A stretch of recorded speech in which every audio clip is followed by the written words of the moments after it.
All right, guys. Welcome back to another vrising video. This is going to be a little bit more different of a video than the ones I've been posting, these last few videos and whatnot. The streams, I did a couple streams for a few hours just for fun, messing around with that. But if you have been watching this content, this channel for a while, then this may look familiar. You know, whenever we start off a video looking at the map, you know it's probably going to be a banger of a theory craft. This one specifically is not going to be really theory crafting. I decided this time instead to kind of go over what we know so far from each dev update, as well as what I personally would like to see in vrising. As we know, if you've been paying attention to the developer updates, then you probably know that the next update is going to be the 1.0, the big one, 1.0 update, which is obviously extremely exciting. The developers have basically promised or talked about how their goal is to essentially have a full, have the whole game, their whole vision for the game released with this update, more locations to visit, more stuff to do, especially they're especially focusing on endgame, which is super exciting. So we're gonna look at that. I'm gonna go through my thoughts. So just going through some of the updates here, I'm gonna be pulling in some stuff here. This is the one most recent that was kind of not most recent, but one of the recent ones. So they had this one in June. After Gloomrot launched, they basically just said, "Hey, Gloomrot was a success. Now give us some time. We're gonna go back and start making the next stuff for the next update." And then we didn't really hear anything until September, where they basically said, "Hey, yep, we're building the last stuff out here. Sit back and watch us work. Here comes the big one." Just showing some concept art, some cool stuff like that. And then they said that this is where it really starts to become interesting. Prepare for the zenith of your vampire saga. We're crafting an experience that feels like the grand finale of an age-old legend. And naturally, such a grand tale requires a grander stage. We're unveiling a brand new zone. Well, I'm gonna be honest, it's gonna be great. Can't wait to see this, but we kind of probably know what this is. It's likely just Hallowed Mountains. And there are actually, it's been a while, but there actually are some videos, I believe, on YouTube where people were able to kind of glitch into here with bat form and kind of scope it out a little bit. Obviously, it was very, very bare bones, and this is also pre-Gloomrot, so this is like a year-old video, more than a year old at this point. But it showed kind of what it was going to look like in there, and it was really bare bones. It was really just like a bigger version of the Hallowed Mountains that we have now. But yeah, so that's going to be exciting. This obviously looks amazing. So then they also wanted to show the Throne of Ardoran's top predator awaits. Dare you seize it? So I'm going to open this new yeah, look at this. That looks insane. So I'm assuming this is likely not in Hallowed Mountains. This is this location here. People have been kind of been referring to this as Draculas Castle since like the beginning of the game. If you know anything about this, this used to be. Let me see if I can find it. Well, it used to be down here, but the old version of the map. So the old version of the map, it used to be right here, and obviously Gloomrot and stuff wasn't there, but they moved it up here, and it's still just, you can't enter it, you can fly over it. You can see that it kind of looks like a little bit of a maze, and there's some fog obstructing your view. But that is going to be, I believe that's what this is going to be. So there's also some hints in some of, I believe, actually, now that I think about it, I think it actually was in this update, talking about Gloomrot, where they're kind of celebrating everything. It's like, yay, it was great. Yay, look at all this stuff. And they were, showing a bunch of things, siege power. The journey continues. Here it is. As always, we understand your curiosity about what lies ahead. We are meticulously planning and paving the way toward our future goals. But what exactly awaits our future destination? So blah, blah, blah, blah, blah. This is really cool. I love this. But look at this. Blood Key, as we know, we get this from Solaris. This has been in the game since, the initial launch, pre-Gloomrot. And it was kind of just, back in the day, it kind of just was pointless. And it currently still is pretty pointless. More of a status symbol of, yes, I have beaten Solaris and I've crafted the Blood Key. That's kind of really all it is at this point. It used to actually give you one extra level. I don't think it does anymore. Maybe it does, but I'm pretty sure it doesn't. It used to be like, max level used to be 84 without other things like blood potions and all that kind of stuff. I don't know if that's still the case. But anyway, yeah, this is where it gets interesting. Wouldn't a key imply a door? So Interesting idea on that. My guess is that is what we're referring to this here. So in order to get into Dracula's location, seems like there's probably going to be at least 2 entrances. There's one here and one here. That's been the same since, back in the day, whenever it used to be down here. I remember looking around here trying to find a way to sneak into it. Couldn't really find anything, but there was always an entrance in the north, entrance in the south. So I'm assuming that's going to be kind of the same thing. And I'm curious if, the blood key is how we're going to be able to open the door there to be able to go in here and see what's going on there. And they're showing some concept art.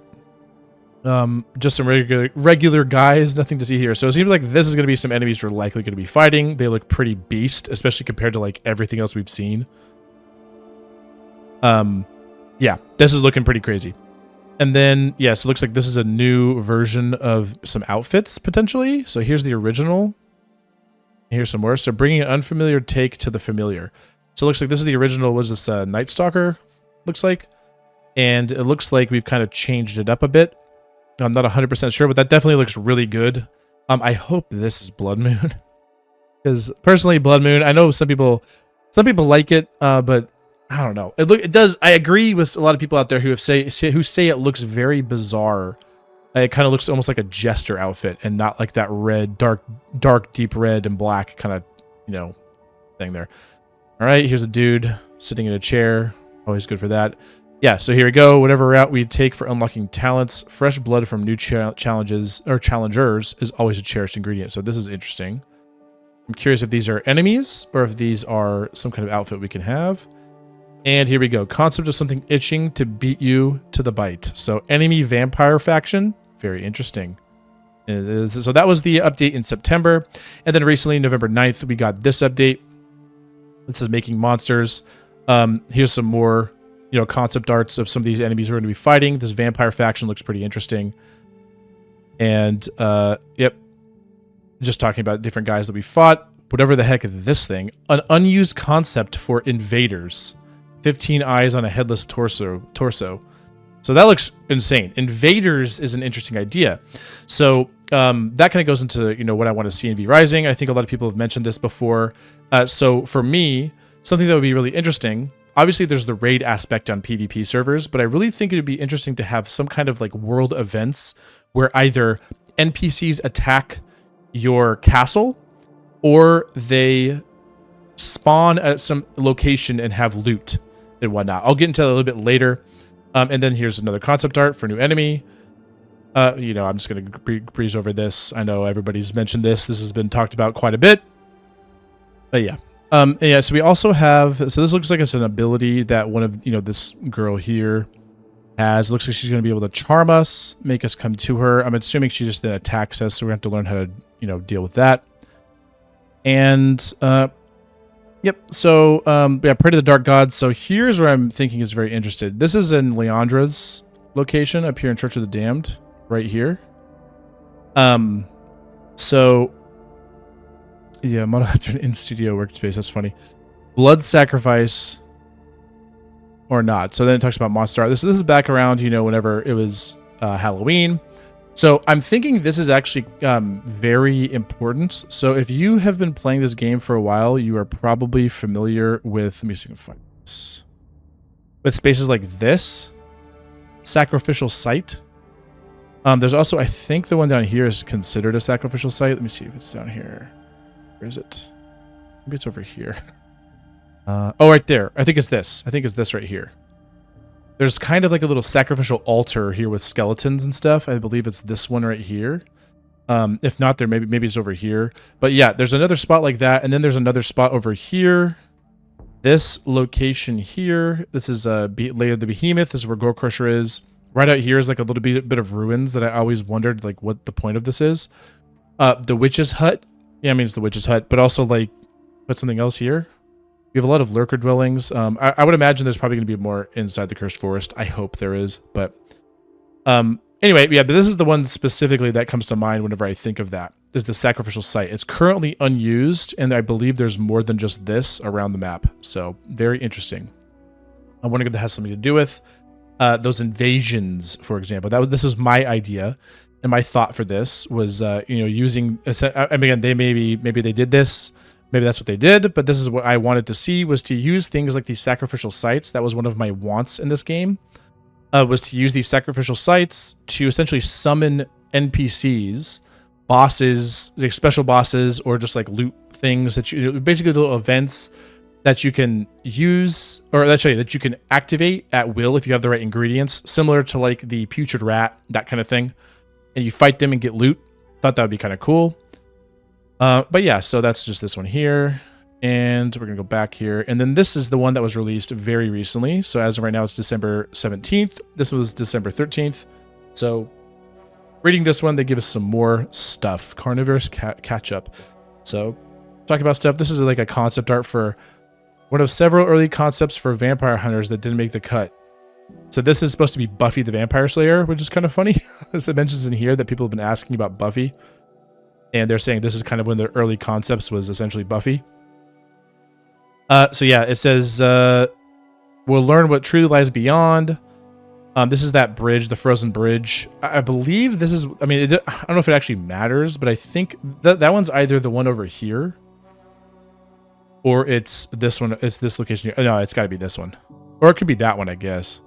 I don't think there's a lot of snow in this location right here. So yeah, there's going to, but yeah, anyway, it's going to be this, over here to the Hallowed Mountains. And look at this thing. When we say threat, we mean it. So this is where it gets interesting. Let's just read this real quick. We hope to address some things in upcoming release next year, based on our observations and what we've learned from your input.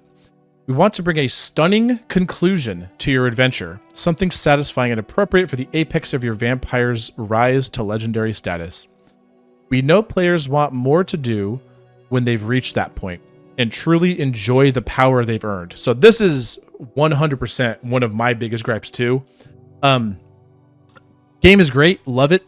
Obviously, when you get to the end game, it kind of, honestly, the legendary stuff that they added, the shards and stuff, was kind of like a very small nod to the need for things to do in the end of the, at the end of the game, where if you want to, you can kind of like grind for min-max jewels and legendaries, but there's really no point because once you get there, there's nothing to do with it.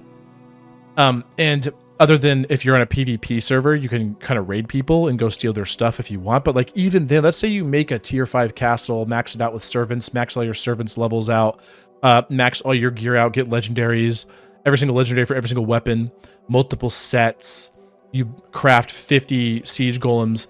At that point, you're kind of just doing it for the love of the game. And a lot of people really enjoy that. I totally get that. I actually do like going on active servers.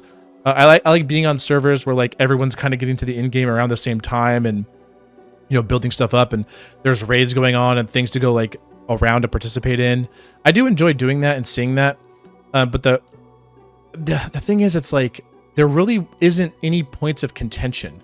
So that's another thing. One of the big complaints that people have about endgame currently and about PvP in general is once the game is going. So let's say you have a fresh wipe, and you have the first people who are on board, and they come out and they do everything. They get everything they can. They speed run to the end. They get the shards 1, 2, 3.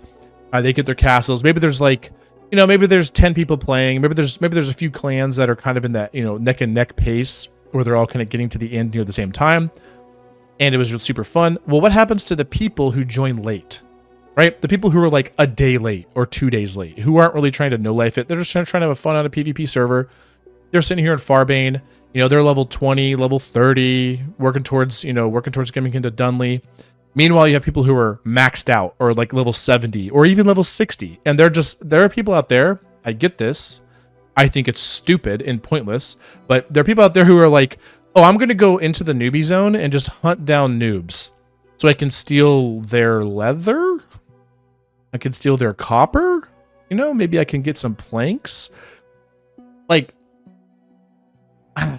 get it. It's part of the game, but it's also really kind of dumb because what you're doing is you're forcing people out of your server. And a lot of people, so someone like me, I won't leave if that happens to me. Like if I'm getting ganked by high level players, I'm like, oh, that's stupid. I might talk trash to them. Like, wow, good job, bro. You just killed someone 50 levels lower than you. Congratulations. But like, it's not going to make me just quit the server. That's not something like that. Nothing like that is going to make me quit the server. I really don't care. If I want to play on the server, I'll play on the server. But there are plenty of people out there, whenever they run into those little speed bumps, that just feel incredibly discouraged, and they'll just quit and be like, I'll just go look for another server. And then this server dies, and then all the people who are right here and the high level stuff at the end game, 60s, 70s, and 80s, just guess what they say. Oh man, the games die so fast. Servers die so quickly. I don't get it. I don't understand why servers die so quickly. Oh, people just leave like right away. Like people rush the shards and they leave. Yeah, okay, so there's multiple reasons. One, yeah, okay, they get the shards, and then people who don't get the shards are like, oh, I didn't get them, leave. But also, it's because of stuff like that.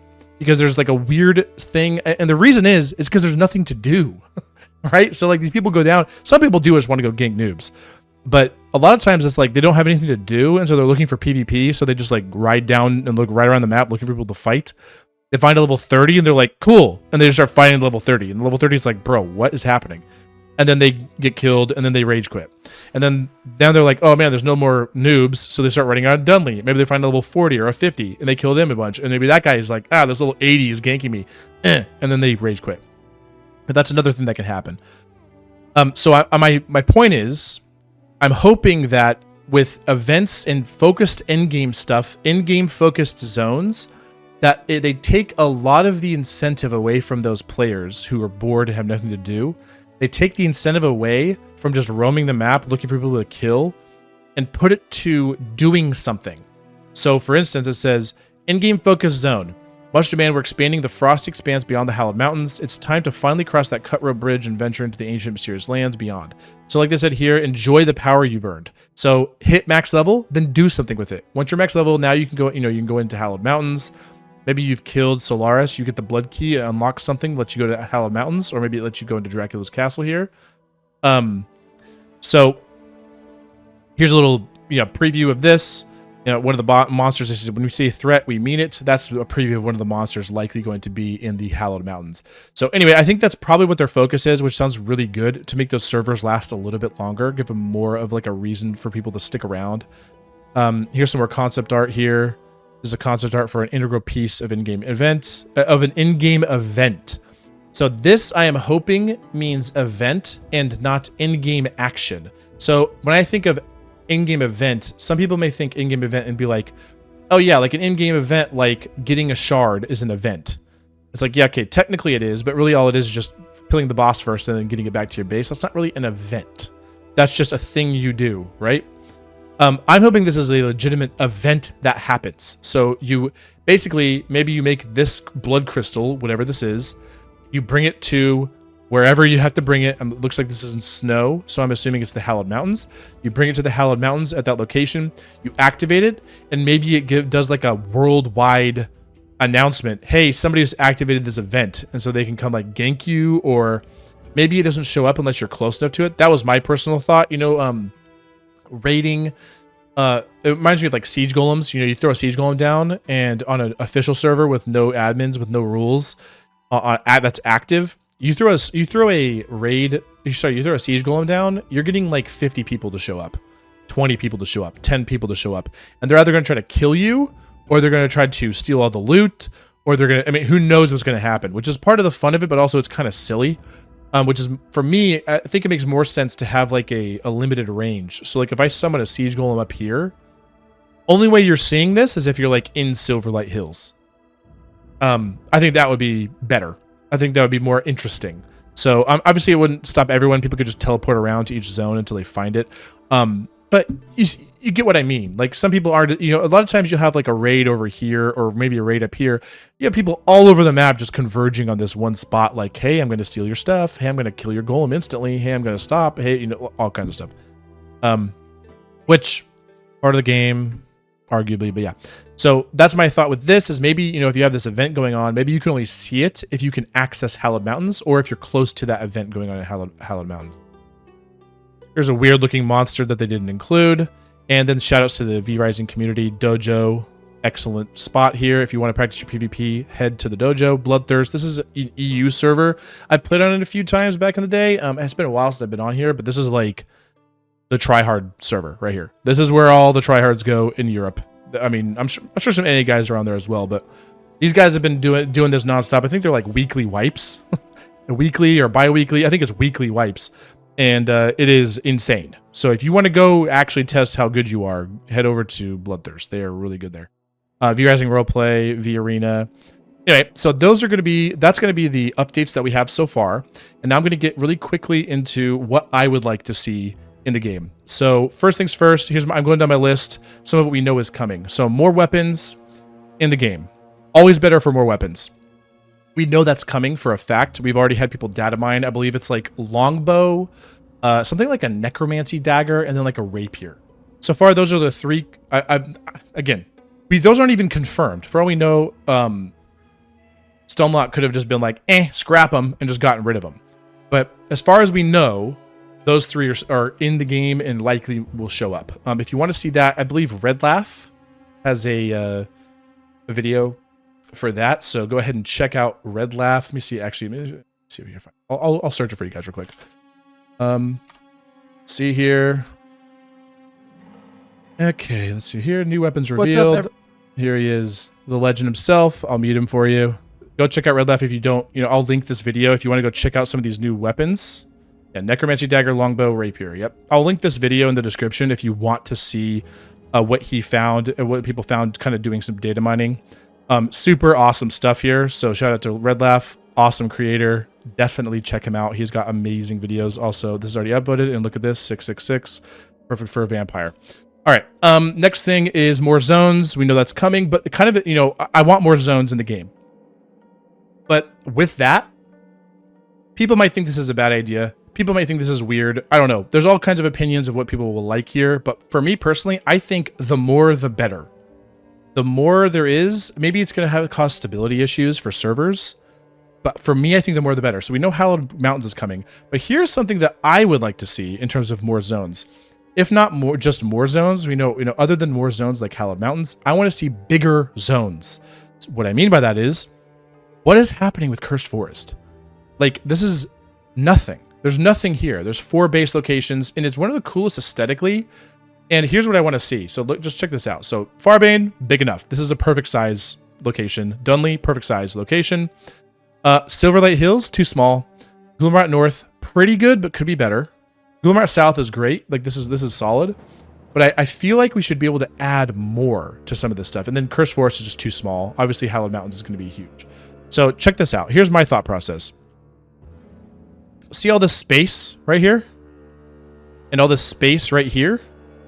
And all this space up here? Like all of this? Make that spots we can go. So like this is going to be Hallowed Mountains. I would imagine this is going to be populated. It's probably going to be bigger than this, honestly. This is only Silverlight Hills size. So I'm wondering if they're going to do like that.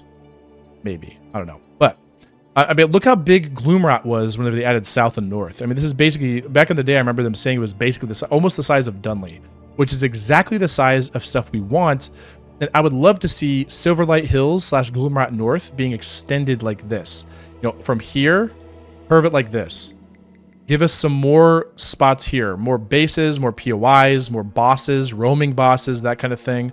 And then down here, a little bit down here. I mean, imagine if we could, this is Clive's spot here. Imagine if we could kind of stretch this down here and have something like that. I would also like to see, there's another cool idea I had would be adding ships that you can go onto in the dock here. So like, imagine you had like, extend this out a little bit, maybe about to right there, and then add boats and things happening that you can kind of get to, use frog form to jump to get specific materials. Which kind of takes me to my next thing is more things to do with animal forms. Frog form specifically is like one of the most pointless things in this game, and it shouldn't be pointless. You look at wolf form, and while it isn't necessarily required for anything specific, it is a huge deal, right? Like wolf form is a huge deal. Bear form, there's something to go with bear form, but at this point, there's really only like 2.5 uses for bear form. The biggest use for me is getting into Quincy's bandit, the bandit stronghold here. That's the biggest. It's kind of silly, but that is the biggest use. Second use is, I guess, mining ore deposits. And then the third biggest is raiding wood bases. So That's the 0.5 for me, because like raiding wood bases, I guess, but like, why do we care? I mean, maybe it's good on wipe, it's fine, but like other than that, you know, meh. So give us more uses for that. And then frog form isn't required. It can help in certain things. There's certain things you can do with it in raiding, like jumping up staircases and jumping to extra floors. Things like that is kind of nice, but there's always a counter to it. You can always outbuild a frog form thing. Like you can just build around it and be like, okay, I build walls around the spot you can jump up, and now you can't jump up, so there's no point anymore. It doesn't matter. So I think that's a little silly. Give me more uses. Maybe that's what I'm saying. Put boats here so I can fly to them. Put things that I can fly to with bat form, things I can jump to with frog form, that kind of thing. Would be really cool to see. Things they can use bear form for a little bit more. You know, the rat form is great because it's like rat form is kind of good in terms of like how we use wolf form, because rat form is good for hiding. It's good for making those little stealthy plays, and we have the rat hole. So I would like to see more things with the other forms though. And with that in mind, with bear form, more things to do. I would like to see raiding be reworked a bit. Not a bit. Personally, I think it should be overhauled, but I will admit, I don't have enough experience to say if my ideas are actually going to be good. But here is what I had in mind. And if you have other opinions, feel free to leave them down below. I would love to talk about it. But here's some ideas I had. So more tools and options for both the attackers and defenders. What I mean by that is more, just more stuff. Right now, it's literally just, I have doors, and then you build crazy things in your base, and like stairs, right? So people use like stairs as indestructible terrain to force like funnels where people were going to fight. People use putrid rats, not that much, I guess, because they give health orbs. And then they get like full heals and stuff. But sometimes will use putrid rats, but mostly they use like mosquitoes and banshees as ways to bolster their raid defense. That was not intended by the devs, but it's still like a required thing to do if you're going to have a strong raid defense, is to build stuff like that, which is silly to me because, okay, no, sorry, let me rephrase that. I love that people do that because it's smart and takes advantage of the systems, but it's silly that they have to resort to doing stuff like that instead of there just being more raiding things in the game, more options. That could be something like archer mobs on your walls, or they shoot through windows. Obviously, servants can like try to do that, but I'm just saying like almost like a activate the raid defense, and you activate the button for raid defense, and like archers will spawn on walls and just like shoot out arrows off the walls that do a little bit of damage, but they like consistently do damage. So it kind of pressures the raiders to not just be able, to have no, because when you're in a raid situation and you're defending, a lot of times it's like, okay, they're coming through the doors and open the doors, shoot stuff. Okay, close the doors. Open the doors, shoot stuff. Okay, close the doors. Open the window, shoot stuff. Okay, close the window. Like that, it's stuff like that, which is a little weird. It's like, what would be cool if you had like an archer who could shoot down from the top of the castle, and the raiders have to like worry about those archers and stuff. On the flip side, for raiding, I think that first, I think there should be at least 3 tiers of castle strength: wood, so your wooden palisades, stone, and then iron reinforced. And the point here is wood can be broken by bear. Stone can also be broken by bear, but bear will not put your castle in raid mode. Okay? So stone has less health than the current version of stone. And if you use bear to break it, it won't put your castle in raid mode. So if you want to break into somebody's castle with bear, you don't have bombs, or also bombs should start on stone as well. They should be fine on stone. And if you don't have a siege golem and you want to just use that, okay, you can use it, but it's going to take a while to like get through all the honeycomb. So that is kind of a good thing in my opinion, instead of like, it makes early raids a little interesting, and maybe it'd be a little too difficult. And maybe there would be some kind of defense where like if you've been raided, it's almost like a, not raid mode as the current setting of raid mode, where you break down a wall with the siege golem and your whole castle's in raid. Maybe it's like you have raid defense against a bear form raid after a certain amount of time, or I don't know. It's like there's something like that. And then I think iron upgraded can only be broken by siege golems. And siege golems are the only things that can put things in raid mode if they decide to keep raid mode being a thing. So if you have a stone castle, you know, somebody comes out attacking it with a bear. Well, hey, somebody's attacking my castle. I have plenty of time to get there because I put some, I built honeycomb. So I'm not really worried about, you know, them being able to break through the whole thing. And they're going to have to take forever to do it. So there's that. And then eventually you just upgrade your base to iron. That gives you another reason to have iron. And it makes it so that they don't, you know, just get to walk in and, you know, sorry, they won't be able to walk in with bear form. Another thing I think is something like catapults for raiders. So if you're trying to raid someone's base, instead of having to have a siege golem going a lot of the time, maybe something like catapults or something like that, cannons or something that kind of like over time will kind of shoot out slowly, will shoot out projectiles from a longer range to slowly break down walls. That way it kind of forces, if the guy inside the base has too many defenses, he's not just like fully unassailable. You can't just, you know, sit there in your base and be like, haha, you're never gonna be able to hurt me because I'm just gonna, you know, sit here with my archers or whatever and break your siege golem instantly and you'll never be able to get my castle to raid mode. Well, maybe you have the cannons who slowly but surely do damage from long range, and maybe it'll force people out of the castle, if that makes sense. So, and maybe they don't put it in raid mode. Again, I haven't thought about everything here. These are just some ideas. Okay. Next thing I want is they've already talked about is just a fun in-game loop. I already said this. You know, they've already said that they're focusing on this. That, to me, that's probably the hardest area where they could actually do something in this game, because the game isn't an MMO. In-game raids, you know, we do have some like raid style-y kind of things whenever we go into like villages and pools of rebirth and things like that near the end game. It feels a little bit raid style where there's a bunch of guys if you're trying to kill everything, which is really cool. But in terms of like in-game loop, I'm not even sure what they would do other than have a spot with it you know, it's like very fun to go in and fight things so that you can risk meeting other players or getting better items. The issue with that, what makes that so difficult for me, is there's not enough loot diversity in the game for that to actually be a thing. So like once you have, currently as it stands, once you have your Blood Moon armor and your upgraded pendant and your sanguine / legendary weapons, there's no other what are you getting at that point? So whenever you go into these places, it's like you're farming for loot for what reason?